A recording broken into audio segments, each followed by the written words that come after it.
ভীষণই একটা ভুতুড়ে জিনিস দেখাবো, যেটা দেখে আমি নিজেও ভয় পাচ্ছি। লিটারেলি তোমাদের দেখাচ্ছি, তোমরা জাস্ট দেখো, আই থিঙ্ক তোমরাও ভয় পাবে। মানে ভয়েরই একটা জিনিস, যেটা দেখে আমি মারাত্মক লেভেলের ভয় পাচ্ছি, কিন্তু জিনিসটা আমি নিজেই ক্রিয়েট করেছি। তো তোমাদের দেখাচ্ছি, দেখো। আর কে কে ভয় পাচ্ছ অবশ্যই আমাকে কমেন্ট বক্সে কিন্তু জানিও। মারাত্মক একটা ভুতুড়ে জিনিস, যেটা আই থিঙ্ক আমরা সিনেমায় দেখেছি যেরকম টাইপের, সেরকম টাইপেরই। তো দেখো তোমরা ভুতুড়ে জিনিসটা। এইটা হচ্ছে সেই ভুতুরে জিনিস যেটা আমি ক্রিয়েট করেছি। অ্যাকচুয়ালি আমি এই পায়ের মোজা, এই পায়ের দুটো একই পায়ের মোজা পেয়েছি, আলাদা আলাদা মোজা পাচ্ছিলাম না। তো যেটা আমি পেয়েছি সেটাই পরে নিয়েছি। আর দেখো কেমন এটা ভুতুরে ভুতুরে দেখাচ্ছে। এই পাটা বেসিক্যালি যেরকম ভূতের উল্টে পা হয় না, সেই ধরনের। দেখো আমার তো মারাত্মক ভয় লাগছে এই ভুতুরে জিনিসটা দেখে।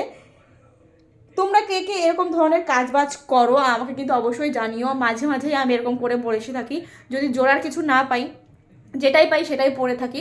শীতটার থেকে বাঁচলেই হবে। আমার মানে কি বলবো, আমি এখন দেখে আমি রিয়েলাইজ করছি যে সত্যি সত্যি এটা ভুতুরে তাল হয়ে গেছে, একদম একটা মারাত্মক একটা ভুতুরে তাল।